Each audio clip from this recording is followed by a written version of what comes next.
monté un atelier Wikipédia pour lequel l'objectif est de faire découvrir Wikipédia aux habitants du quartier.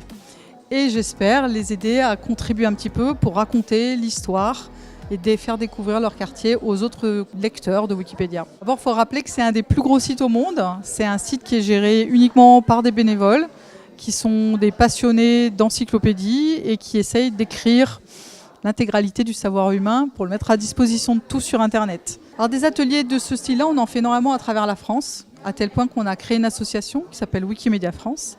Et cette association doit regrouper à peu près 300 utilisateurs de Wikipédia qui vont typiquement animer ce genre d'atelier. Donc on a vraiment des personnes de tous les niveaux et de toutes les origines qui viennent participer. Donc c'est de faire en sorte que certaines des personnes qui viennent aujourd'hui rajoutent l'expertise qu'eux-mêmes ont, par exemple sur un quartier, par exemple sur un sport, par exemple sur une personnalité, directement sur Wikipédia. Il peut y avoir des erreurs dans Wikipédia comme n'importe où ailleurs, mais je pense qu'on fait un travail important pour essayer justement de sourcer les informations. Donc on a un peu moyen d'éviter de se faire contaminer, manipuler en lisant des articles sur Wikipédia.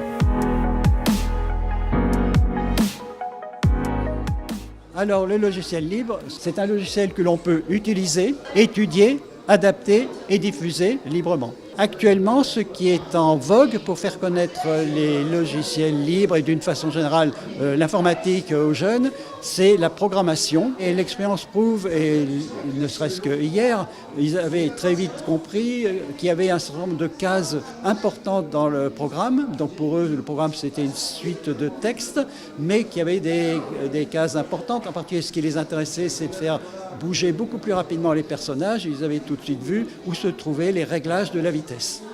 Et puis, alors, deuxième chose qui les intéressait, c'est qu'on a pu leur montrer qu'ils pouvaient changer chaque personnage. On partait d'un aquarium, donc bien sûr c'était des poissons, mais que la forme des poissons, ils pouvaient les modifier. Ils pouvaient dessiner un poisson selon leurs rêves. Et ça, donc, ça permet une prise en main du logiciel très rapide. D'un côté, il y a le fait de s'approprier l'outil. De l'autre, c'est de pouvoir échanger dans le monde entier ce qu'ils ont fait. Quand je dis dans le monde entier, ils peuvent le mettre sur une page internet de l'école, sous contrôle effectivement des enseignants, les meilleurs programmes réalisés par les élèves de leur classe.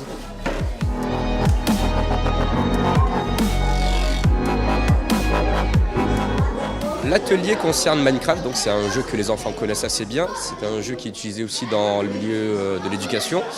Et c'est un jeu qui ressemble beaucoup au concept des Lego en fait. C'est que très facilement on peut prototyper un bâtiment.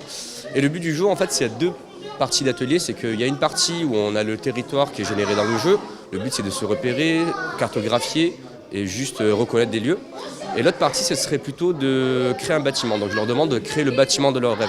On fait des piscines, des bâtiments, des hôtels. Et voilà, chaque enfant en fait a un petit peu sa manière d'appréhender le sujet.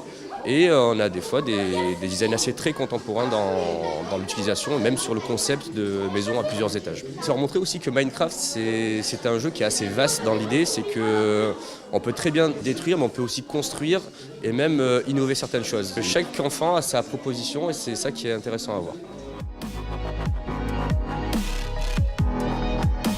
Vous savez sûrement que votre quartier va beaucoup changer dans les années à venir. On a fait une balade sur le quartier qui part du Cap Canourgues, qui traverse le quartier en parallèle plus ou moins du boulevard Schumann. Et on s'est arrêté en fait sur plusieurs lieux dans le quartier où c'est qu'il y a des bancs ou des endroits ombragés pour voir ce qu'on pouvait y faire.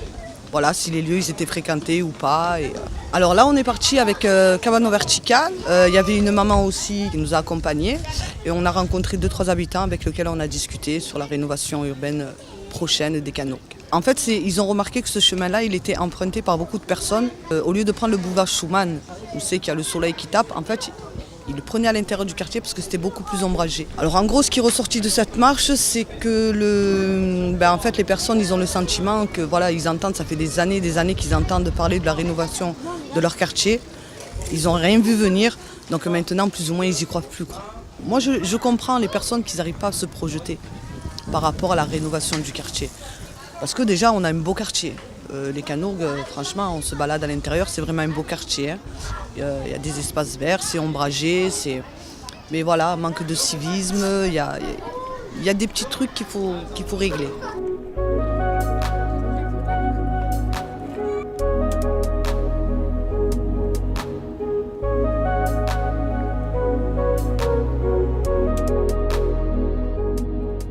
Du coup, on s'est un peu baladé en colline, on a essayé de reconnaître des arbres, des arbustes, des fleurs, ce qui était comestible aussi.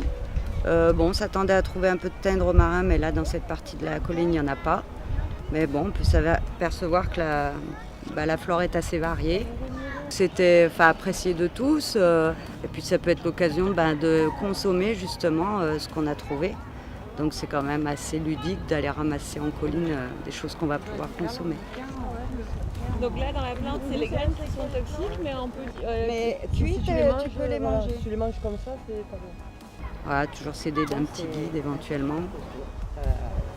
Alors ici, on a beaucoup de chênes, de pins, les micocouliers en arbre. On a pas mal de petits arbustes, du genêt d'Espagne, on a vu du figuier, on a trouvé quelques petites asperges sauvages aussi. Sur la racine et attention aux doses. Il y avait une personne qui habite dans ce quartier qui connaissait le chemin mais qui ne connaît absolument pas la végétation. Ne savait pas qu'il y avait autant de variétés ou de figuiers ou de choses comme ça, donc c'est vraiment de la découverte.